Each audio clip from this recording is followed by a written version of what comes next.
Assalamualaikum warahmatullahi wabarakatuh. Nama saya Arik Mera Chandra dengan NIM 23105111009 dari kelas A Prodi S1 Informatika. Pada kesempatan kali ini saya akan mempresentasikan rangkuman jurnal serta rangkuman materi untuk menyelesaikan ujian akhir semester mata kuliah keamanan data dan jaringan. Mari kita mulai dengan rangkuman jurnal dengan judul keamanan jaringan dengan Cowrie Honeypot dan Snort Inline Mode sebagai Intrusion Prevention System. Di sini bisa kita lihat bukti terindeks cintanya. Baik, kita mulai. Penelitian ini membahas keamanan jaringan komputer yang dirancang untuk berbagai sumber daya. Keamanan data dan kerahasiaan menjadi isu utama dalam mencegah penyalahgunaan akses oleh pihak yang tidak berwenang. Untuk itu, sistem keamanan yang efektif perlu dibangun. Penelitian ini menggunakan dua alat utama, yaitu Cowrie Honeypot dan Snort Inline Mode sebagai solusi untuk melindungi sistem dari ancaman intrusi. Penelitian ini menggunakan metodologi Network Development Lifecycle atau NDLC yang terdiri dari 6 tahapan, yaitu analisis, desain, simulasi prototipe, implementasi, dan monitoring. Analisis masalah dan kebutuhan sistem dilakukan dengan menggunakan metode analisis konten.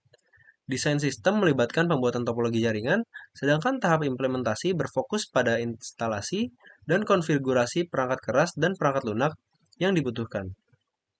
Monitoring dilakukan untuk mengamati kinerja sistem berdasarkan tiga parameter uji keamanan, yaitu yang pertama confidentiality, availability, dan integrity.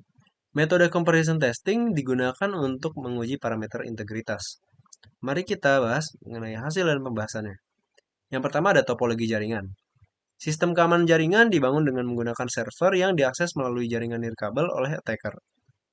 Snort Inline Mode berfungsi sebagai IPS di depan server, sementara Cowrie Honeypot menyamar sebagai server utama yang bertugas untuk mengelabui attacker. Lalu yang kedua, kebutuhan perangkat jaringan.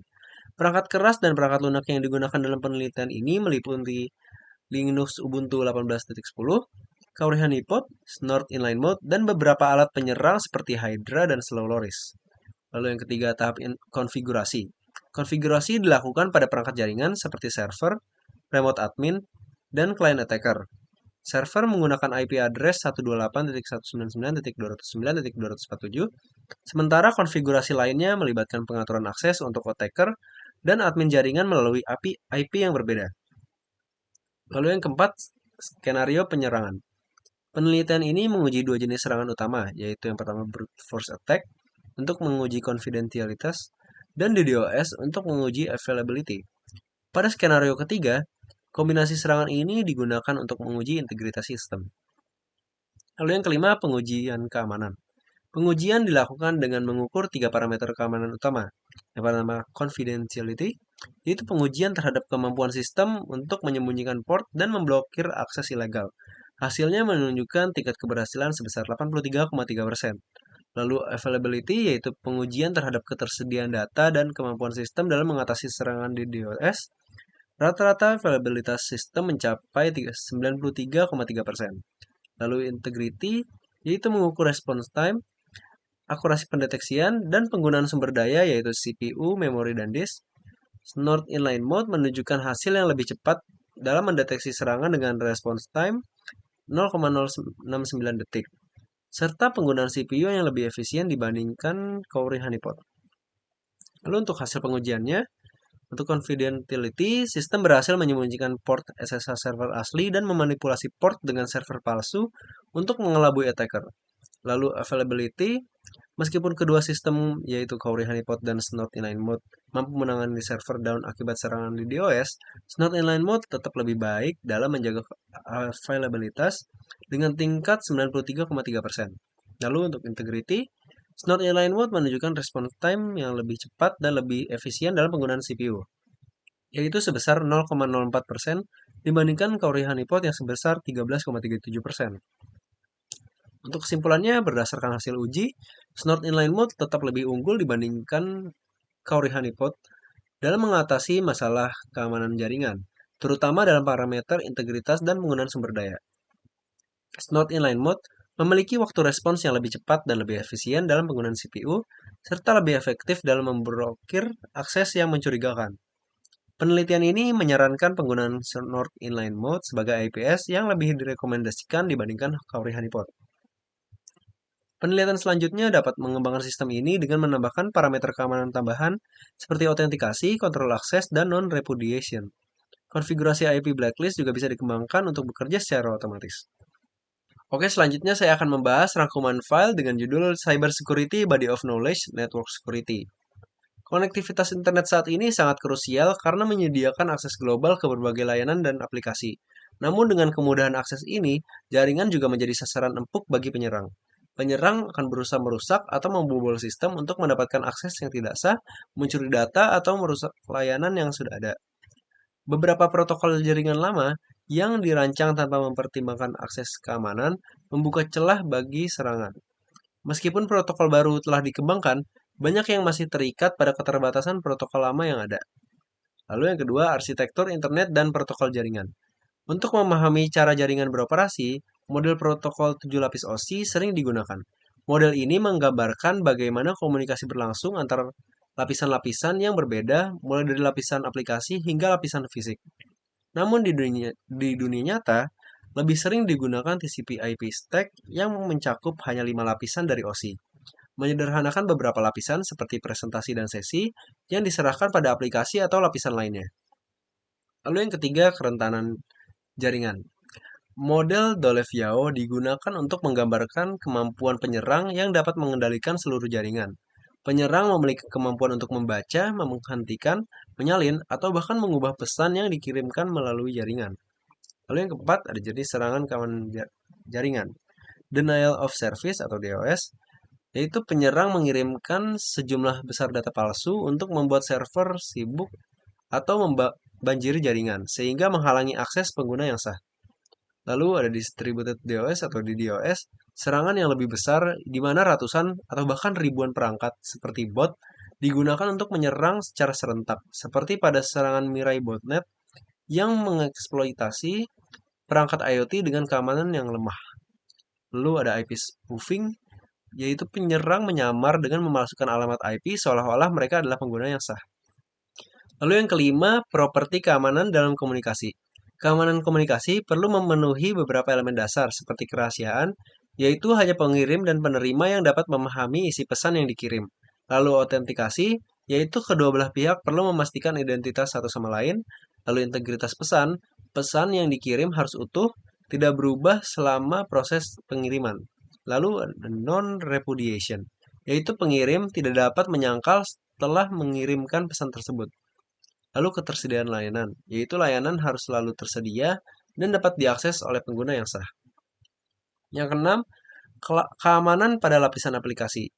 Masalah utama yaitu bahwa meskipun kerahasiaan terjaga, integritas pesan dan autentikasi pengirim tidak selalu dapat dipastikan. Untuk meningkatkan keamanan, Alice dan Bob dapat menggunakan hash atau tanda tangan digital untuk memastikan integritas pesan dan keaslian pengirim. Untuk keaslian dan non-repudiation, Alice dapat menggunakan enkripsi kunci publik untuk menghasilkan data tangan digital yang dapat diverifikasi oleh Bob dengan kunci publik Alice. Lalu yang ketujuh, keamanan Transport Layer. TLS atau Transport Layer Security menggantikan SSL untuk mengamankan komunikasi antar aplikasi dan lapisan transportasi. Proses TLS terdiri dari 3 fase. Yang pertama handshake, yaitu negosiasi kunci untuk sesi komunikasi yang aman. Lalu derivasi kunci, yaitu proses pembuatan kunci sesi. Lalu yang ketiga, transfer data, yaitu pengiriman data transkripsi. Lalu yang ke-8, ada keamanan lapisan jaringan atau network layer. Pada lapisan jaringan, IPsec merupakan protokol yang digunakan untuk mengamankan komunikasi antar perangkat.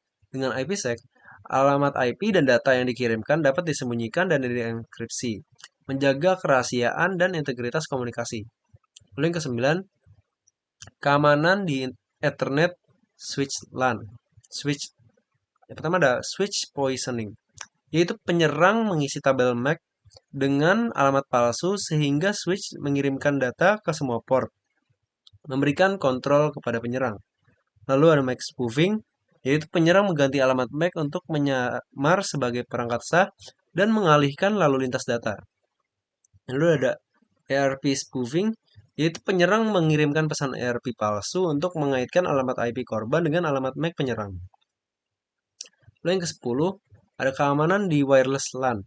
Protokol WP lama menggunakan enkripsi RC4 namun memiliki banyak kelemahan seperti panjang for yang pendek. WPA dan WPA2 menggunakan enkripsi AES yang lebih aman, sementara WPA3 menawarkan tingkat keamanan yang lebih tinggi dengan algoritma baru untuk distribusi kunci. Robust Security Network atau RSN adalah protokol yang menggunakan 802.1x untuk autentikasi dan distribusi kunci yang lebih aman. Lalu yang 11 ada alat pertahanan jaringan. Yang pertama ada firewall, ini digunakan untuk mengontrol lalu lintas jaringan berdasarkan aturan yang ditetapkan dengan opsi stateless atau stateful. Lalu ada IDS, Intrusion Detection System, yang memonitor lalu lintas jaringan untuk mendeteksi aktivitas mencurigakan. IDS ini bisa bersifat signature based atau anomaly based. Lalu ada IPS atau Intrusion Prevention System yang mencegah serangan dengan memblokir lalu lintas yang terdeteksi berbahaya. Dan ke-12, topik keamanan jaringan lanjut. Yang pertama ada SDN atau Software Defined Networking yang memberikan kontrol jaringan yang lebih terpusat yang memungkinkan deteksi dan kontrol lalu lintas secara lebih efisien. Lalu ada NFV atau Network Function Virtualization yang menjalankan fungsi jaringan seperti firewall dan router dalam bentuk perangkat lunak virtual, meskipun ini membawa tantangan baru terkait keamanannya. Lalu ada keamanan IoT, yang dimana banyak perangkat IoT memiliki keterbatasan dalam mendukung protokol keamanan. Namun teknologi seperti TLS dan DTLS atau datagram TLS digunakan untuk melindungi komunikasi antar perangkat IoT. Oke, kesimpulannya, keamanan jaringan adalah tantangan yang kompleks yang memerlukan perlindungan di berbagai lapisan protokol. Untuk melindungi jaringan dari serangan, penting untuk menggunakan protokol keamanan seperti TLS atau IPsec, serta alat pertahanan seperti firewall, IDS IPS, dan autentikasi yang aman pada lapisan tautan. Penggunaan SDN dan NFV menawarkan solusi keamanan yang lebih fleksibel, namun juga menghadirkan tantangan baru dalam hal keamanan perangkat IoT dan perangkat lunak virtual. Terima kasih. Lebihnya itu dari saya. Wassalamualaikum warahmatullahi wabarakatuh.